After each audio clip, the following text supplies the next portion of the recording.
Hello and welcome to Things I've Learned. I am Allie and I have my co-host here, Ron. And we have Marisol. Welcome. We're so excited. This is the our channel about basically adulting for Latinos. So Marisol, tell us a little bit about yourself, your background, where you're from. Yeah, absolutely. So I'm super thankful to be here. So thank you, Rolando and Alessandra.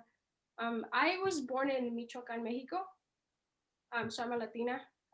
I came to the U.S. when I was about 8 years old, I believe. We went to California, then we came here to Utah, and then the rest of my life has been born and raised in Ogden, I guess. Uh, Mm, yep. Currently, I'm a third year medical student at the University of Utah School of Medicine, and I live in Salt Lake City. I am married, but my husband, he's in the Navy, so he's stationed out at Pearl Harbor right now. Oh, oh wow.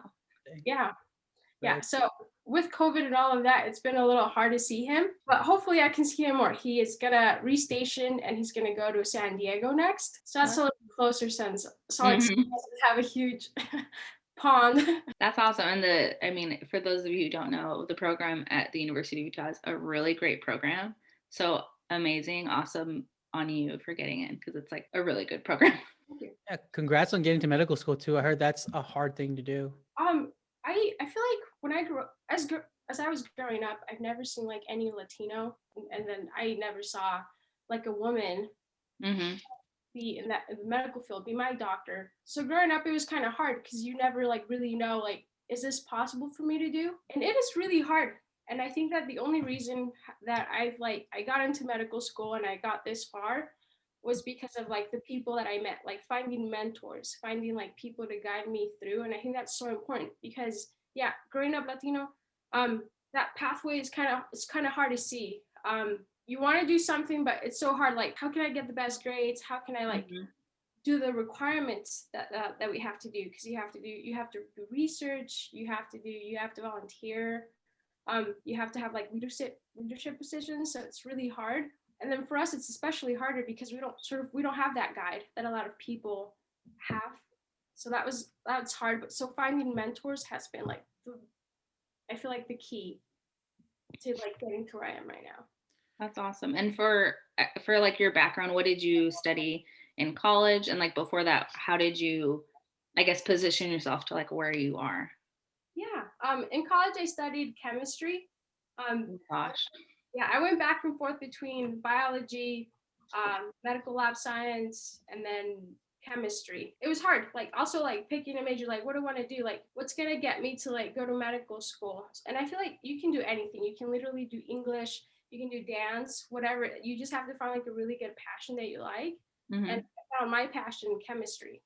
And I also happen to have this really good mentor, an angel on this earth, I believe, who helped me throughout the whole way. Like she helped me get scholarships, just opened up so many options for me. And that's how I was able to like, oh, okay, like find people that have gone to medical school, Hmm. ask them like, oh, like how did you get there? Like what can I do to sort of place myself in that pathway to sort of go to medical school? That's So amazing. Chemistry.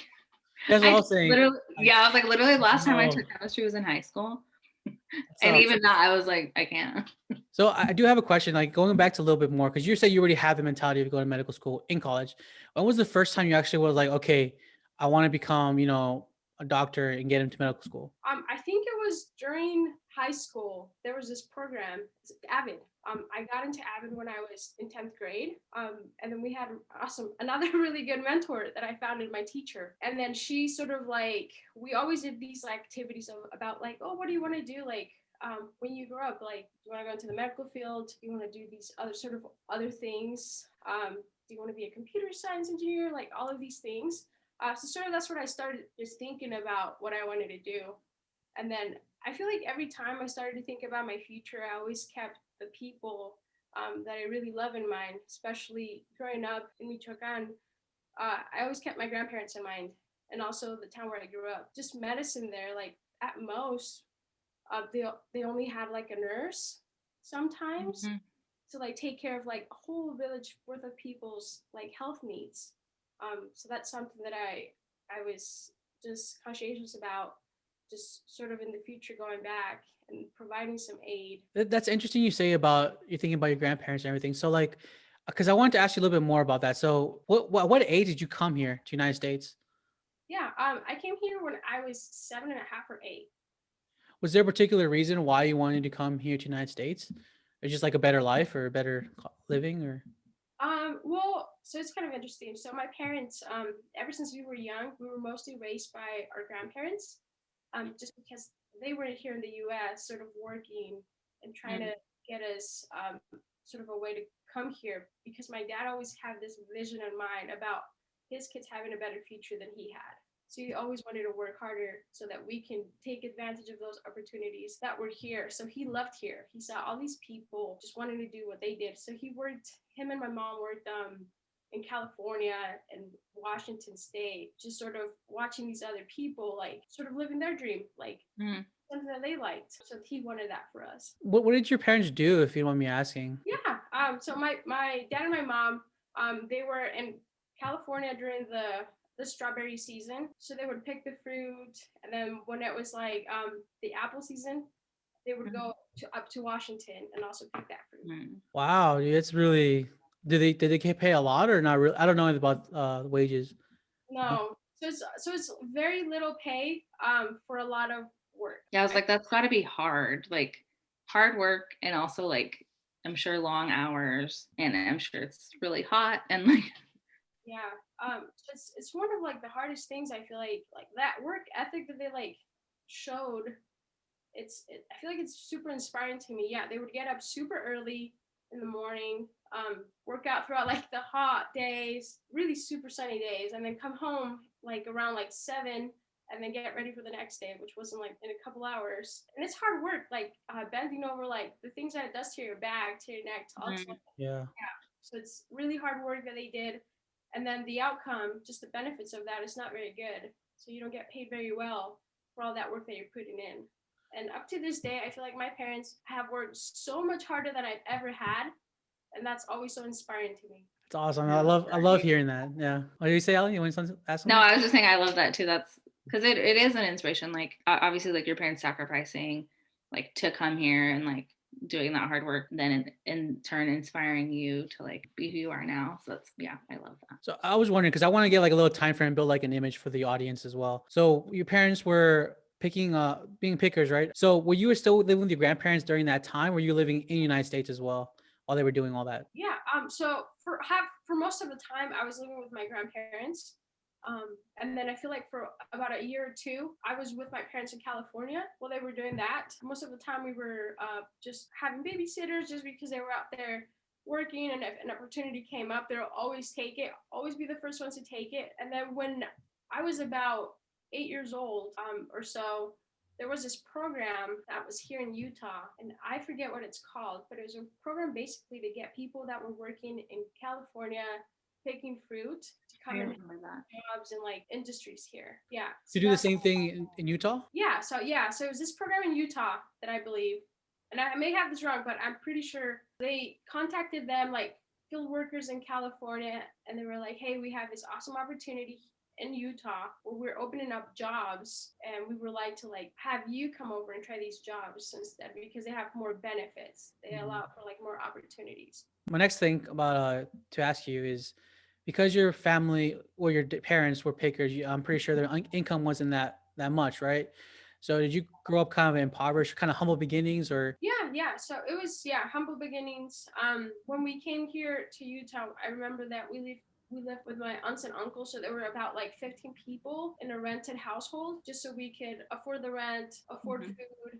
So there's a very little space, and we had a lot of people living together. Yeah, so we like clothing. We would have clothing from like our neighbors. They were so kind, sort of just jackets and coats and all of that, and like leave food in our front step. Yeah, so very humble beginnings. Are you the only child, or you have other siblings? I'm the oldest of 3, so I have a younger brother. He's 26, and a younger sister. She's 22. Wait, how old are you? I'm 28. I can't ever tell. Like Latinas, you can never tell how old people are. I thought you were really young. But you are young. You're young. But I just thought you were way younger. So that's crazy to me. Did growing up, did you face any like hardships too? Like, were you getting made fun of?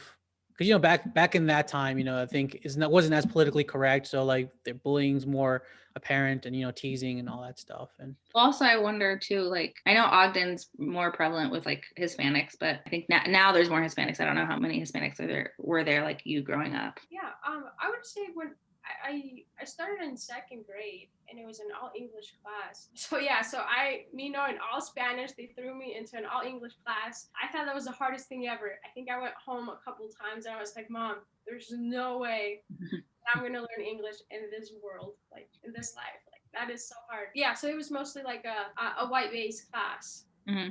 Not a lot of Hispanics. When I went into third grade, that's when I started to see more of like people that looked like me, spoke Spanish. It was a little easier. Sort of throughout that time, I started to learn English. I feel like if there was any negativity while in elementary, it wasn't super apparent to me. I don't know if there might have been like a language barrier, but I thought everyone was really kind and super supportive and like trying to help me sort of find my way into school. I feel like I started noticing bullying or like racist comments and just sort of that when I was in middle school, sort of when I actually had a foundation of like to understand what people meant. And it just came in like things like just like microaggressions, like when you spoke in class and you didn't say it correctly, they would just like correct you.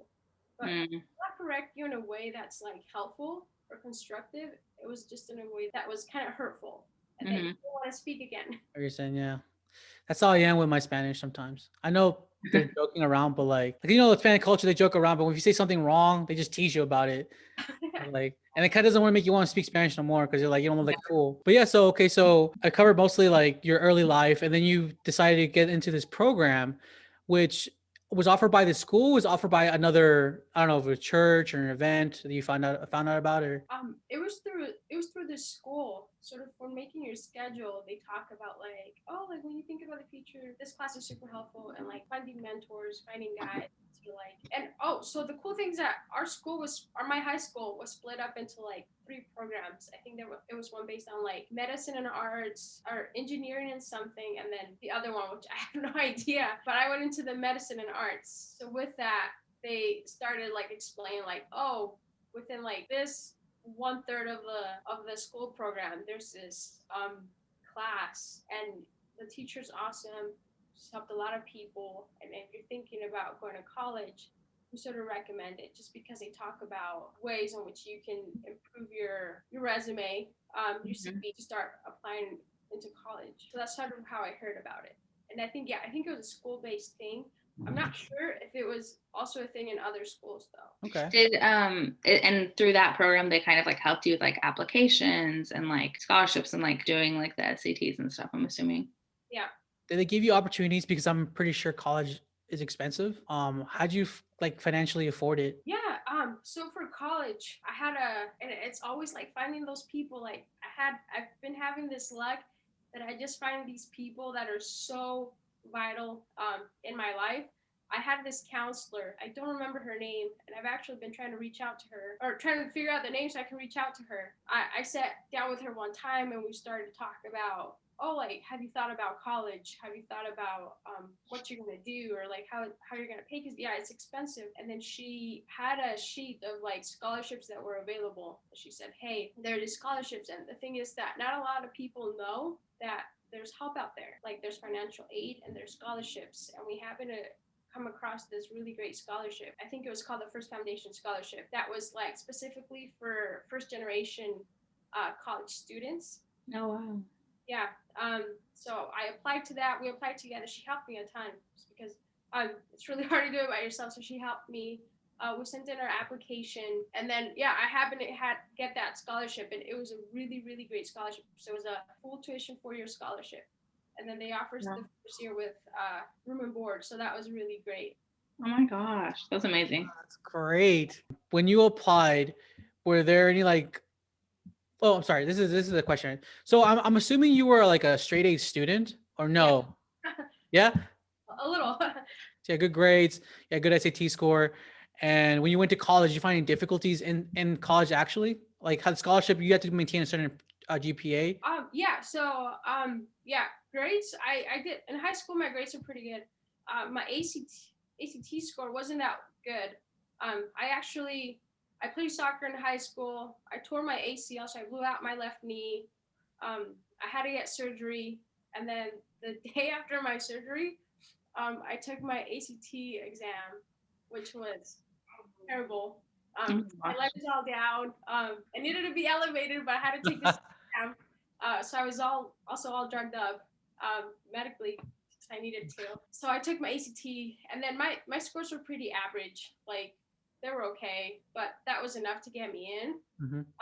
Yeah, and there's always a struggle. It's always hard. I feel like every time I've taken a class, as I can remember, the first few days are so overwhelming, and you're like, oh my goodness, am I even like good enough to be in this class? Like I see all these smart people, but what can I do? And it's hard. And sometimes you're not gonna do well, and that's okay. There's some classes that I've had which were, oh my goodness.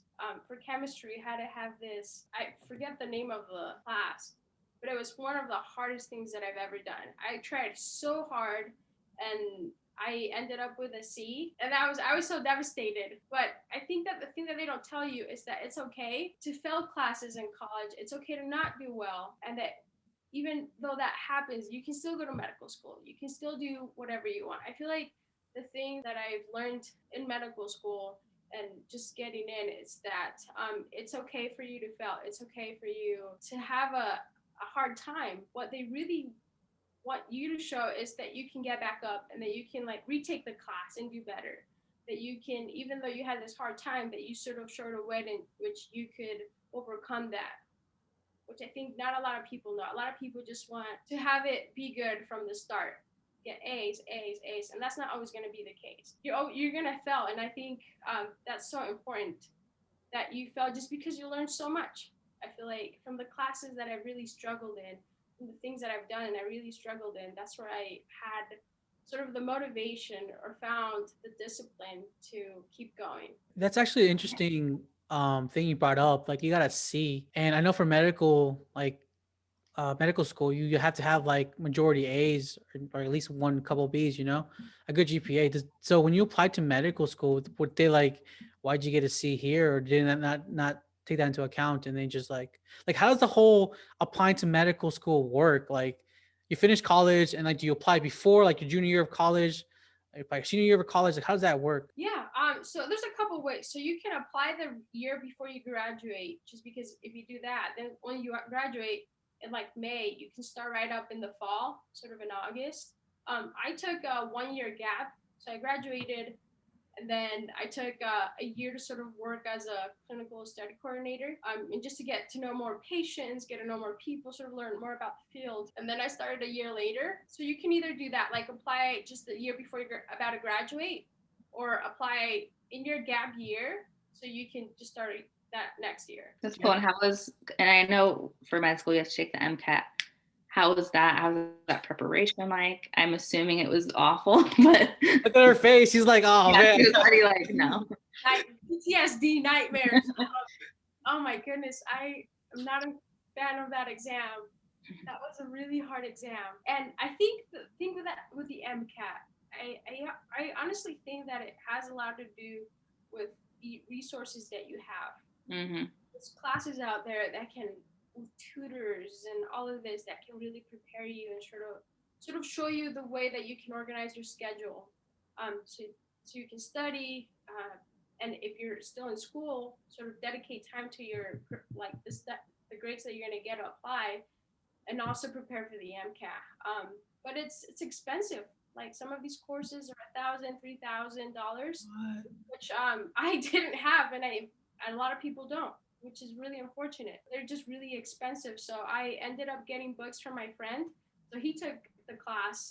He was so kind to let me borrow his books, and that's sort of how I had these books and sort of try to make a schedule on my own, try to study that. So it was really hard just because that structure was gone. Try to do it by yourself.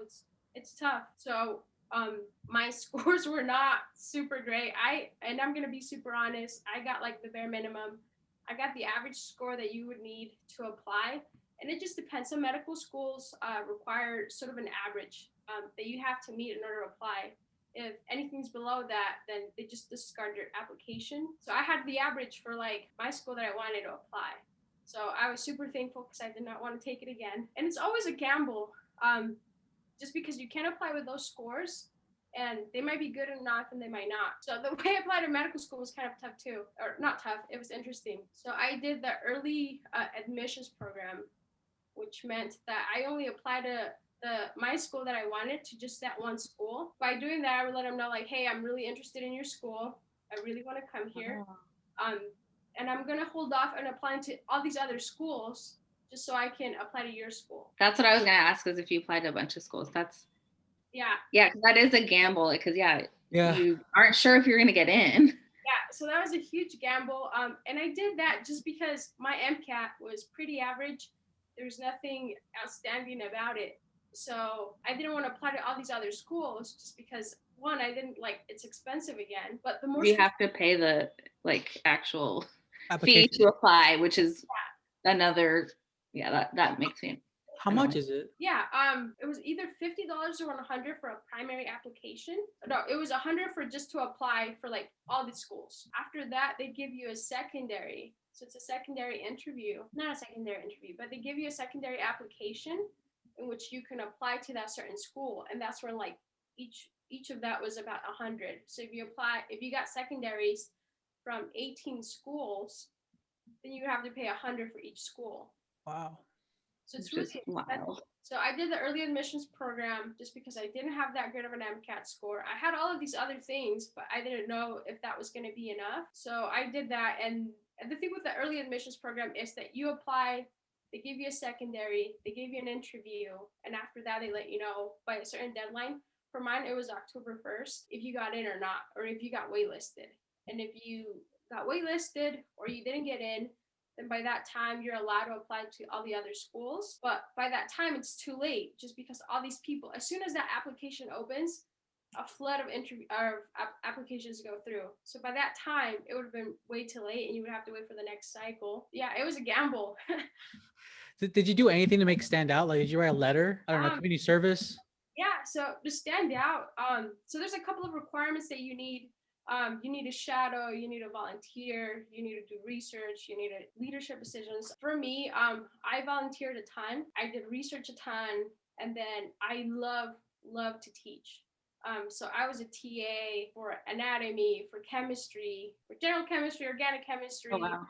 and MR chemistry. So all through that, I taught a lot. I was a supplemental instructor for a class. So I held my own reviews to more than 80 people every time there was an exam coming up. So I love to teach. And I feel like that's sort of something that made me stand out. I loved it. I was passionate about it. I was passionate about chemistry. So I absolutely put that in my application. So which also, I mean, to be a TA, I feel like at least at the schools I went to, you had to have like a certain score to even be a TA. So like that means you did really, really well. So as you're going through med school, you said you're in your third year. Mm-hmm. What are you wanting to do in the future? Do you know like kind of which direction you're wanting to go? Yeah. So it's always hard. I feel like ever since I started, I always thought about like what I want to do. The thing is that even when I like before med school, there were like a couple specialties that I knew about, but going through medical school, I learned that there's like a whole lot of specialties that you can go into, which is really amazing. So the first 2 years, I pretty much dedicated to just doing mostly schoolwork. I did research. I did some outreach activities, and still not thinking a lot about what I wanted to do. I thought it was something surgical just because I love spending time in the OR, and I feel like really this third year confirmed that. So because of COVID, all of our clerkships were kind of a little different than previous years. Usually, if you had surgery or internal medicine, they were about 8 weeks, but now those are 6 weeks. For neurology, OB-GYN, pediatrics, and family medicine, those used to be 6 weeks, but now they're 4. And then I'll talk a little bit more about that. But so we have some elective time. So I took my elective time at the beginning of the year to sort of try to shadow or like be and work in these specialties and just meet the residents, meet the attendings. And I loved plastic surgery. Some really amazing surgeries that you wouldn't even think about. I think most of the time when people hear about plastic surgery, they think about like the cosmetic part of it, which is also amazing. But I got to see like a lot of surgeries that you wouldn't really think that it was plastic surgery, or like the general population wouldn't think. They took a bunch of flaps, and a case that I really liked, there was this gentleman that had sort of an open knee. I think he had diabetes. He had a draining sinus injury in his knee, and they took a flap from his calf and they put it over his knee. So I think all of these surgeries are so amazing. So I really loved that one. And even as I went through and was in other rotations, I always kept thinking about, oh, I wish I could be back in the OR, just watching these amazing surgeries. So I think I'm going to apply to plastic and reconstructive surgery coming up. That's exciting. So you have to, so I guess for the people that are going to be viewing this, so basically the format is like the first few years, or maybe tell us the format. So I was going to guess part of it because I know a little bit, but you're in med school, so you tell me. You let us know. How long is residency? How long is, when you're actually official, like no longer a student, just like hands-on? Yeah. Yeah.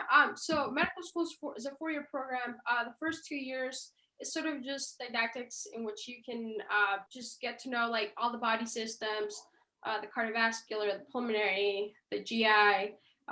And then after the first 2 years, you take this big exam called Step 1, which was literally the nightmare ever since starting medical school. Just because right now, at least for my year, that having a really good score in that really determines what you can go into, which is unfortunate, just because I feel like there's more to just testing that can get you into the fields that you want. So first 2 years, take that big exam called Step 1, and then third year is just clinical rotations, in which there's 7. So there was, I think I mentioned them already: IM, surgery, OB-GYN, family medicine, psychiatry, pediatrics. I might be missing one.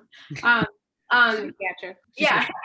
And then the fourth year, you can do sub-I. So if you wanted to go, so for me, I want to go into plastic surgery. So I'm going to try to do a sub-I in plastic surgery and internal medicine and all of that. And then you sort of take more courses just to certify some of the graduating elements. You graduate, and then you do residency after that. And residency can range anywhere between 3 to 5 to 6 to 7 years. It just depends on what specialty you want to go into. Yeah. So if you're going into like your field, so plastic surgery, reconstructive surgery, how long is residency for that? I believe it's 6 years. And do you choose where you go? How does that work? So there's a match program. So there's a lot of medical students that are going to be graduating coming up, or even this year, and not a lot of residency spots. So it's really competitive. So you apply. Again, it's all application process. So again, so you're gonna apply to get into residency, and the more residency you apply to, the better. And then you come up with, after you do interviews and all of that, you come up with like a list. So you list your top 10 of the places that you applied to, and then you visited, and you're thinking about. And I'm not too sure about how it works, but maybe there's an algorithm. But you put 10 schools that you really want to go to. So these are the 10 schools that I want to go to. And then if school number 1 really liked you and they want to take you, then that's the one that you're going to match into. If that's not it, they move to the second one, and then to the third. Just try to keep all of those people that are graduating and applying to residency, just to find a spot for everyone. That's crazy. Because it's like continuous applications. You have to apply, like, because it costs money to apply? Yeah. Oh, man. And then the places that you apply to, and then sort of that you go get interviewed. And right now, I think it's a little different just because of COVID. I believe that most of the interviews are done via Zoom. But yeah, you used to travel to the place and get interviewed and see their program. So that also costs money. Yeah, so it's a little expensive. So you wouldn't pay for that? Or, I mean, you would pay for that to travel? That's another thing. Do medical students like get paid while in medical school? No. So the way most students pay for medical school is that you get out loans. There's also scholarships that they give out, so that can also help. There's a couple of my classmates that are superstars, and some of them previously they were nurses working in like these awesome fields. So they do med school, and then they have like part-time shifts working. Oh or gosh. yeah. So they're amazing. So they can do that, sort of lessen the debt. For me, mostly all of the way I pay for med school is either through scholarships or loans, mostly loans. Do you think so? This is my other next sector, money. So I've heard stories where medical students just have a lot of student loan debt. Is that true, or is like find scholarships? Um, for the most part, that's true. I feel like right now I owe a lot of money. Yeah, so I've got a couple loans. Yeah, so it's expensive, and I know that once you graduate, yeah, so through med school, you get out these loans and you don't have to pay anything. Once you graduate, that's when you can start paying it back. And yeah, they're pretty big loans. I know that there might be some like loan forgiveness depending on like maybe what type of specialty you go to or like what type of hospital you may go to where they can work out.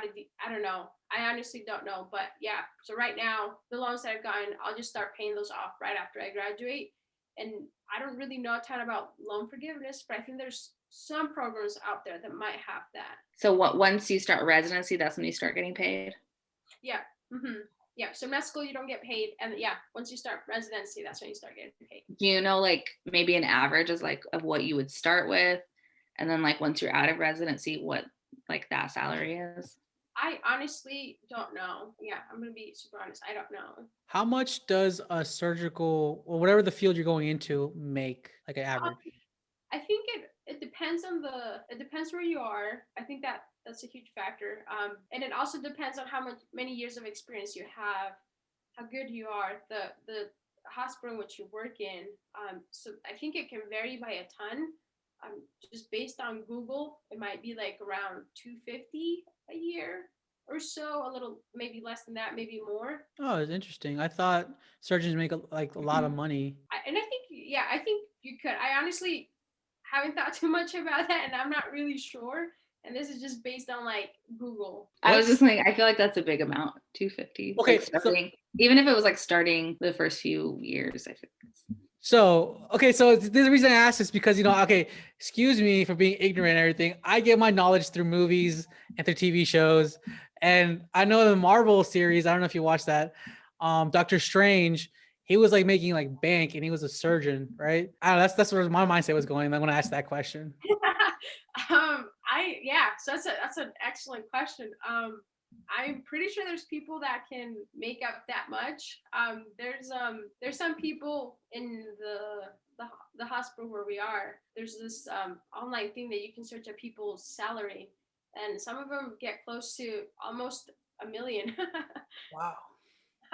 That's crazy. So it's possible, but starting out, I'm not sure. But once you have experience and you're really good in that field, some of these doctors that I've seen, they're really, really good in that field. They're passionate and they know what they do. So they get compensated very well. So yeah, it can get up there. My next thing is like, so moving on to the monetary value thing, because you come from such humble beginnings, I feel like that you don't care about money as much. You're just doing it because you want to do it.